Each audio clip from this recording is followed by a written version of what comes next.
கதைச்சிரம் நேயர்களுக்கு அன்பார்ந்த வரவேற்புகள்.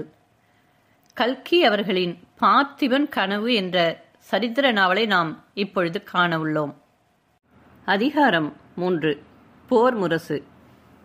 வீட்டு வாசலிலிருந்து குதிரை கிளம்பி போன சத்தம் கேட்டதும் வள்ளி முற்றத்திற்கு வந்தாள். மாரப்ப பூபதி உதைத்து தள்ளிய கத்திகளில் ஒன்றை கையில் எடுத்துக்கொண்டு, தாத்தா, இந்த கத்தி கேடயமெல்லாம் நீ செய்து என்ன பிரயோஜனம்? நமது மகாராஜாவை பற்றி அப்படி கேவலமாக பேசியவனை சும்மாதானே விட்டுவிட்டாய் என்ற ஆத்திரத்துடன் கேட்டாள். ஏன் வள்ளி உனக்கு இவ்வளவு கோபம்?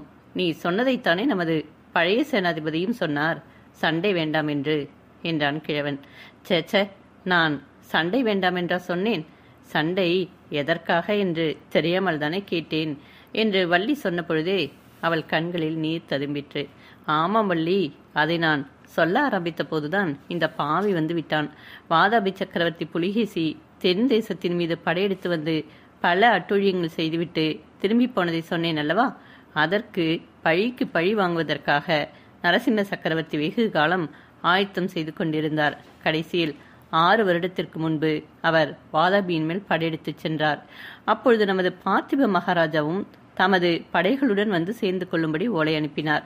அதற்கு பார்த்திப ராஜா அப்படியே செய்வதாகவும், ஆனால் அதற்கு பிரதியாக அன்று முதல் உறையூரிலிருந்து கப்பம் வாங்குவதை நிறுத்திவிட வேண்டும் என்றும் சோழ நாட்டின் புலிக்கொடிக்கு சம மரியாதை கொடுக்க வேண்டும் என்றும் செய்தி அனுப்பினார். இதை நரசிம்ம சக்கரவர்த்தி கவனிக்கவே இல்லை. மறு ஓலை கூட அனுப்பாமல் படை கிளம்பி போய்விட்டார். அன்று முதல் பார்த்திப மகாராஜாவும் காஞ்சிக்கு கப்பம் அனுப்புவதை நிறுத்திவிட்டார். அது காரணமாகத்தான் யுத்தம் வந்திருக்கிறது வள்ளி. இப்பொழுது நீயே சொல்லு, பார்த்திப மகாராஜா முன்வைத்த காலை பின் வைத்து சக்கரவர்த்தியிடம் சரணாகதி அடைந்து விடலாமா? நமது சீராப்பள்ளி மலையில் போட்ட புலிக்கொடியை தாழ்த்தி பல்லவர்களின் எருது கொடியை மறுபடியும் பறக்க விடலாமா? அந்த அவமானத்தை சகித்து கொண்டாவது இந்த சோழ தேசத்து மக்கள் எதற்காக உயிரை வைத்துக் கொண்டிருக்க வேண்டும்? இந்த நியாயமெல்லாம் எனக்கு தெரியாது தாத்தா. நமது பார்த்திப மகாராஜா என்ன செய்கிறாரோ அதுதான் சரி. அவருக்கு விரோதமாக பேசுகிறவர்கள் எல்லோரும் பொல்லாத பாவிகள். அவர்கள் நரகத்துக்குத்தான் போவார்கள். இந்த மாரப்ப பூபதியை நீ சும்மா விட்டு விட்டாயே என்று எனக்கு இருக்கிறது தாத்தா. நமது மகாராஜா எவ்வளவு நல்லவர் தெரியுமா? ஆமாம், நமது மகாராஜா ரொம்ப நல்லவர்தான். ஆகினால்தான் இந்த குலம் கெட்ட மாரப்பனுக்கு இவ்வளவு இடம் கொடுத்து தலையை தூக்கி வைத்துக்கொண்டு கூத்தாடுகிறார். என்ன சொல்லுகிறாய் தாத்தா? சரியாகத்தான் சொல்கிறேன். இந்த மாரப்ப பூபதி நமது மகாராஜாவின் சொந்த சகோதரன் அல்லன். பழைய மகாராஜா 50 வயதிற்கு மேல் சபலம் தட்டி யாரோ ஒரு மூதேவியை கல்யாணம் செய்து கொண்டார்.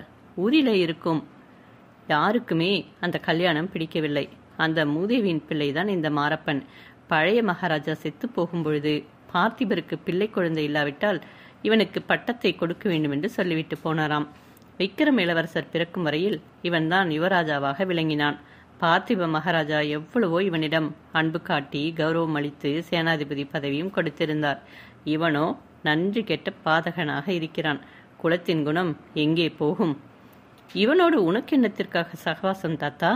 இவனுக்கு நீ ஜோசியம் சொல்வது என்ன வேண்டி கிடைக்கிறது? உன்னால் ஏற்பட்ட சகவாசம்தான் வள்ளி என்றான் கிழவன். வள்ளி திடுக்கிட்டு, என்னால் ஏற்பட்டதா? நன்றாக இருக்கிறதே கதை என்றாள். உன்னால் ஏற்பட்டதுதான்.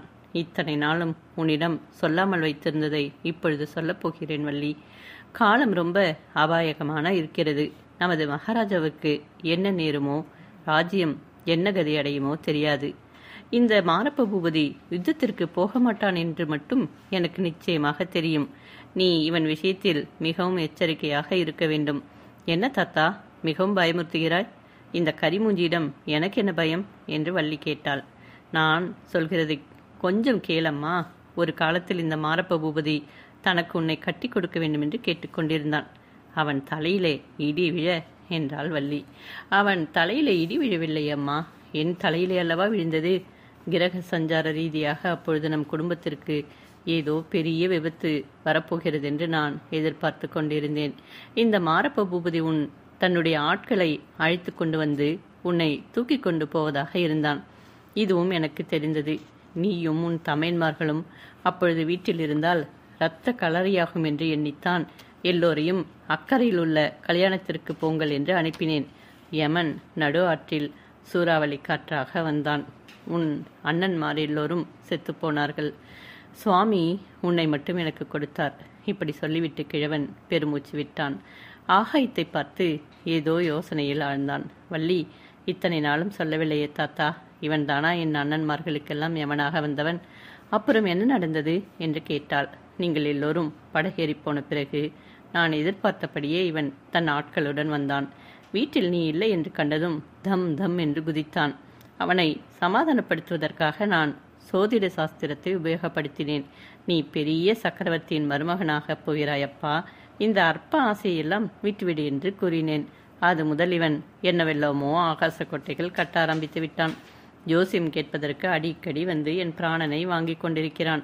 ஓ, இப்பொழுதுதான் அவன் என்னை பற்றி பேசியதன் அர்த்தம் புரிகிறது தாத்தா. ஓடக்காரர் யுத்தத்திற்கு போய்விட்டால் நான் என்ன செய்வேன்? நீதான் என்னை காப்பாற்ற வேண்டும் என்று சொல்லி கிழவனுடைய கையை வள்ளி கேட்டியாக பிடித்து கொண்டாள். அவளுடைய உடம்பு நடுங்கியது. கிழவன், பைத்தியமே, ஏன் இப்படி நடுங்குகிறாய்? பொன்னன் சண்டைக்கு போக மாட்டான். அவனை மகாராஜா அழைத்து கொண்டு போக மாட்டார். என் குடும்பத்திற்கு நேர்ந்த பெரிய விபத்து மகாராஜாவிற்கு தெரியும். என் குலத்தை வளர்க்க நீ ஒருத்திதான் இருக்கிறாய் என்றும் தெரியும். ஆகையால் தான் பொன்னனை சண்டைக்கு வர வேண்டாம் என்றார். நிச்சயமாக அழைத்து போக மாட்டார் என்றான். அச்சமயம் வாசலில் முரசடிக்கும் ஓசை கேட்டது. பின்வருமாறு கூவும் குரலும் கேட்டது. வெற்றிவேல், வீரவேல், யுத்தம் வருகுது, யுத்தம் வருகுது. சோழ தேசத்தின் மானத்தை காக்க யுத்தம் வருகுது. படையில் சேர்வதற்கு மீசை முளைத்த ஆண் பிள்ளைகள் எல்லோரும் வரலாம். நொண்டி, குருடு, சப்பானி, ஒரு தாய்க்கு ஒரு பிள்ளை தவிர மற்றவர்கள் எல்லோரும் வரலாம். உடம்பிலே சுத்த ரத்தம் ஓடுகிறவர்கள் எல்லோரும் வரலாம். வெற்றிவேல், வீரவேல். இதைத் தொடர்ந்து முரசின் சத்தம் ஊர் அதிரும்படியாக எழுந்தது. இந்த போர் முழக்கங்களை கேட்ட வள்ளியும் கிழவனும் தெருப்பக்கம் சென்றார்கள். முரசு யானையும் அதை சுற்றி சில வீரர்களும் போய்க் கொண்டிருந்தார்கள். முரசும் முரசு அடித்தவனும் அரை கூவியவனும் யானை மேலே இருந்தனர். இந்த ஊர்வலம் தெருக்கோடி போகும் வரையில் பாட்டனும் பேத்தியும் கண்கொட்டாமல் பார்த்து கொண்டு நின்றார்கள். ஊர்வலம் தெருக்கோடியில் திரும்பியதும் கிழவன் ஒரு பெருமூச்சு விட்டு சொன்னான். வள்ளி, உன்னை பொன்னனும் பகவானும் காப்பாற்றுவார்கள். இந்த யுத்தத்தில் சேர்ந்து வீர சொர்க்கமடைய என் குடும்பத்திலே வேறு யாரும் இல்லை. நான் தான் போகப் போகிறேன் என்றான். தெற்கு வானத்திலே திடீரென்று ஒரு நட்சத்திரம் நிலை பெயர்ந்தது. ஒரு வினாடி நேரம் அது பளீர் என்று ஒளி வீசி வானவெளியிலே அதிவேகமாக பிரயாணம் செய்தது. அடுத்த வினாடி மாயமாக மறைந்தது. இதை பார்த்த வள்ளிக்கு உடம்பு சிலிர்த்தது. அதே சமயத்தில் அதே காட்சியை பொன்னனும் பார்த்து உடல் சிலிர்த்தான். அப்பொழுது அவன் உறையூர் ராஜவீதிகளின் வழியாக போய்க் கொண்டிருந்தான். பௌர்ணமிக்கு இன்னும் 4 தினங்கள் தான் இருந்தன. சுக்கிலபட்சத்து சந்திரன் வானவெளியில் ராஜஹம்சத்தைப் போல சஞ்சரித்து வெள்ளி நிலவை பொழிந்து கொண்டிருந்தான். உறையூரின் மாட மாளிகைகள் எல்லாம் அந்த வெண்ணிலவில் ஒளியும் மோகனமும் பெற்று சொப்பன லோகம் போல காட்சியளித்தன. ஓடம் வண்டியிலே ஏறும், வண்டி ஓடத்தில் ஏறும் என்று சொல்வதுண்டல்லவா? இந்த காலத்தில் திருச்சிராப்பள்ளி பெரிய நகரமாகவும் உறையூர் சிற்றூராகவும் இருக்கிறது. அந்த நாளிலோ உறையூர் தான் தலைநகரம், திருச்சிராப்பள்ளி சிற்றூர். 2 ஊர்களுக்கும் நடுவில் இடைவெளி இல்லாமல் கடை வீதிகளும் பல வகை தொழில் செய்யும் மக்கள் வாழ்ந்த தெருக்களும் இருந்தன. சீராப்பள்ளி மலையிலிருந்து மகாராஜா இறங்கி வந்து சேர்வதற்கு முன்னால் பொன்னன் அரண்மனை வாசலை அடைந்துவிட விரும்பினான். மகாராஜா சுவாமி தரிசனம் செய்துவிட்டு மலை உச்சியிலிருந்து இறங்கி வரும்பொழுது வழியில் நின்று இளவரசருக்கு எண்ணத்தை காட்டியிருப்பார் என்பது அவனுக்கு ஒருவாறு தெரிந்திருந்தது. அங்கேதான் சோழ வம்சத்தின் அவமான சின்னங்கள் இருந்தன. பார்த்திப மகாராஜாவின் தந்தை மகேந்திரவர்ம சக்கரவர்த்தியின் முன்னால் வாளையும் வில்லையும் வைத்து அடிபணிந்து விதவிதமான இரத்தினங்களையும் ஆபரணங்களையும் காணிக்கையாக ஏற்றுக்கொள்ளும்படி வேண்டிக் கொள்ளும் காட்சி அங்கே சித்தரிக்கப்பட்டிருந்தது. அதை நினைக்கும் பொழுதே பொன்னனுக்கு ரத்தம் கொதித்தது. சோழ நாடு இந்த அவமானத்தை எத்தனை நாளைக்கு சகித்து கொண்டிருப்பது? யுத்த களத்தில் பல்லவர்களின் ரத்தத்தை பெருக்கி அந்த அவமானத்தை துடைத்துக் கொள்ள வேண்டாமா என்று எத்தனையோ முறை பொன்னன் சிந்தித்ததுண்டு. அப்படிப்பட்ட சந்தர்ப்பம் இப்பொழுது ஏற்பட்டிருக்கும் பொழுது தான் மட்டும் யுத்தத்திற்கு போகாமல் வீட்டில் முக்காடிட்டு கொண்டிருப்பதா? இவ்விதம் யோசித்து கொண்டே பொன்னன் விரைவாக நடந்து சென்றான்.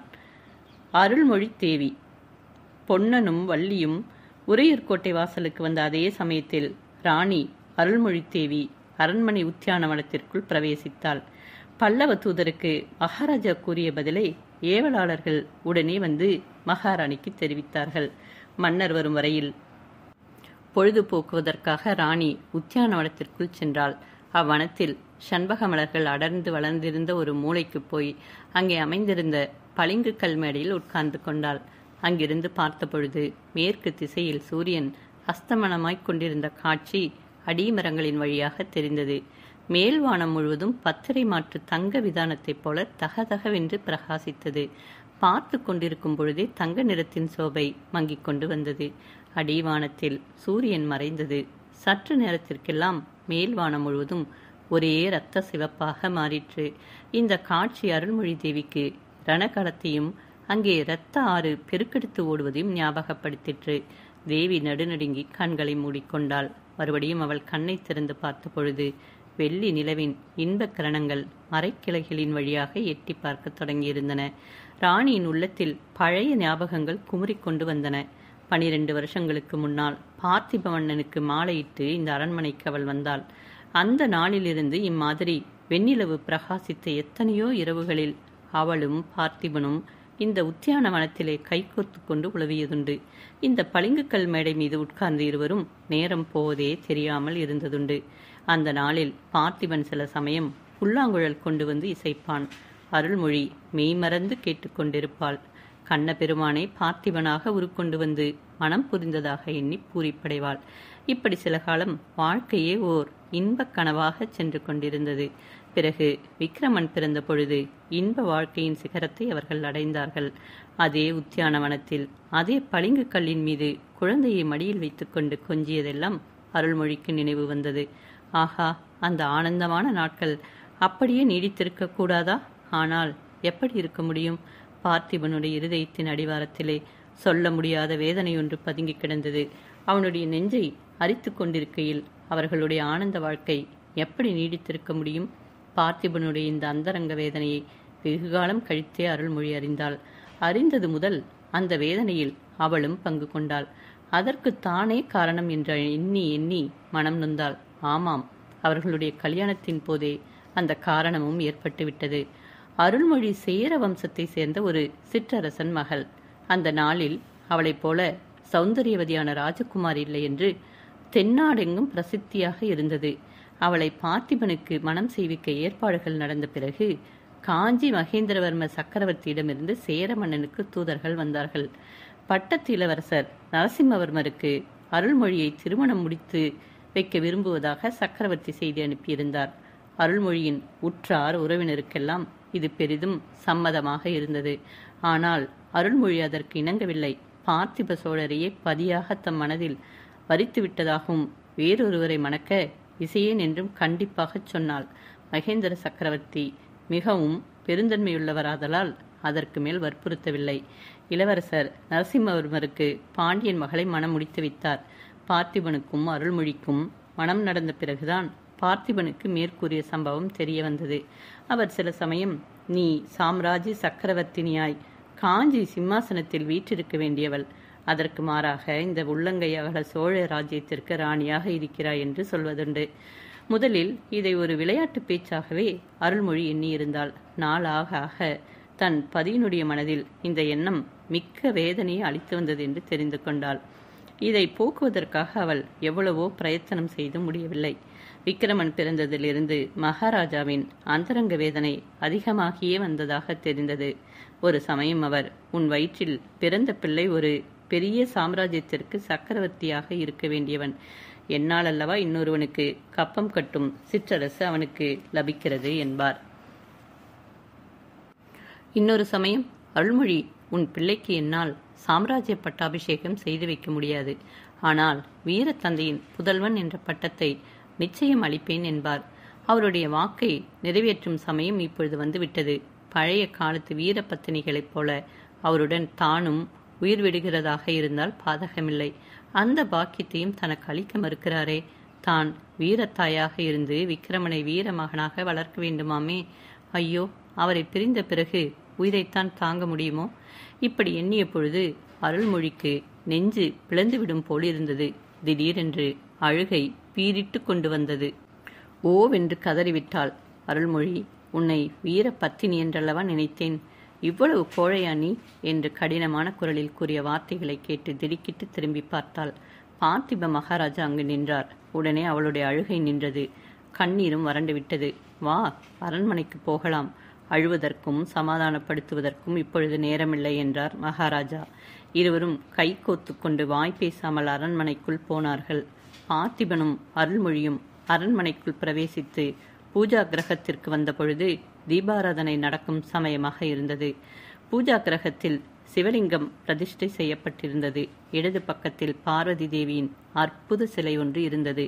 தேவியின் இருபுறத்திலும் விநாயகரும் முருகக் கடவுளும் வீற்றிருந்தார்கள்.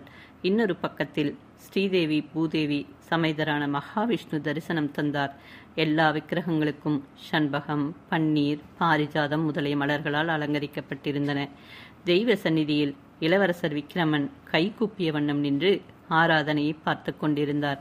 அர்ச்சகர் தீபாராதனை செய்து மூவருக்கும் பிரசாதம் கொடுத்துவிட்டு வெளியே சென்றார்.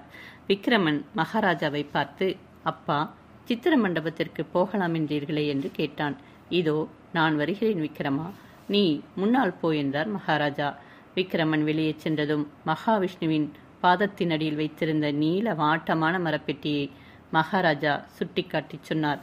தேவி, அந்த பெட்டிக்குள்ளே என்ன இருக்கிறது என்று நீ என்னை பல தடவை கேட்டிருக்கிறாய். நானும் காலம் வரும்பொழுது சொல்லுகிறேன் என்று சொல்லி வந்திருக்கிறேன். சொல்ல வேண்டிய காலம் இப்பொழுது வந்துவிட்டது. சோழ வம்சத்தின் பிரதான பொக்கிஷம் இந்த பெட்டிக்குள்ளே இருக்கிறது. இதோ திறந்து காட்டுகிறேன் பார். இவ்விதம் சொல்லிக்கொண்டே மகாராஜா அந்த மரப்பெட்டியை திறந்தார். பெட்டிக்குள்ளே பளபளவென்று ஜொலித்த ஓர் உடைவாளும் ஓர் ஓலைச்சுவடியும் காணப்பட்டன. உடைவாளின் பிடி தங்கத்தினால் ஆனது. ரத்தினங்களும் இழைத்தது.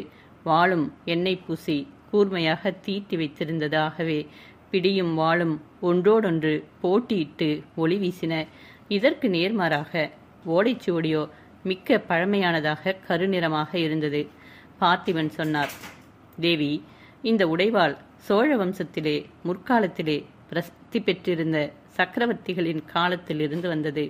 கரிகால் வளவனும் நெடுமுடி கிள்ளியும் இந்த உடைவாளை தரித்து உலகத்தை ஆண்டார்கள். ஓலைச்சுவடியில் உள்ளது நமது தமிழகத்தின் தெய்வப்புலவர் அருளிய திருக்குறள். அந்த உடைவாளும் குறள் நூலும் தான் சோழர் குலத்தின் பிரதான பொக்கிஷங்கள். இவற்றை நீ வைத்து காப்பாற்றி விக்கிரமனுக்கு வயது வரும்பொழுது அவனிடம் சேர்ப்பிக்க வேண்டும். அருள்மொழி, இந்த பிரதான உடைவாளை என் தகப்பனார் அணிந்திருந்தார். ஆனால் நான் அணியவில்லை. கப்பம் கட்டும் சிற்றரசனாக இருந்து கொண்டு கரிகால் வளவனும் நெடுமுடி கிள்ளியும் அணிந்த உடைவாளை அணிய நான் விரும்பவில்லை. விக்கிரமனிடம் நீ இதையும் சொல்ல வேண்டும். எப்பொழுது அவன் ஒரு சின்னஞ்சிறு பிரதேசத்திற்காவது சுதந்திர மன்னனாகிறானோ அப்பொழுதுதான் இந்த உடைவாளை தரிக்கலாம் என்று கூற வேண்டும். அக்காலத்தில் இந்த உடைவாளை தரித்து இந்த தெய்வ திருக்குறளில் சொல்லியிருக்கும் வண்ணம் ராஜ்யபாரம் செய்யும்படி கூற வேண்டும். இந்த பொறுப்பை உன்னிடம் ஒப்புவிக்கிறேன் அருள்மொழி. இதை நிறைவேற்றுவதாக தெய்வ சன்னிதானத்தில் எனக்கு வாக்குறுதி அளிக்க வேண்டும். விக்கிரமனை வீர மகனாக நீ வளர்க்க வேண்டும். இதை கேட்ட அருள்மொழி தேவி கண்களில் நீர் ததும்ப விம்முகின்ற குரலில், அப்படியே செய்கிறேன் மகாராஜா என்றாள். பார்த்திபன் அப்பொழுது, இறைவன் அதற்கு வேண்டிய தைரியத்தை உனக்கு அளிக்கட்டும் என்று சொல்லி அருள்மொழியை தழுவிக்கொண்டு அவளுடைய கண்களில் பெருகிய கண்ணீரை தம்முடைய மேலாடையால் துடைத்தார்.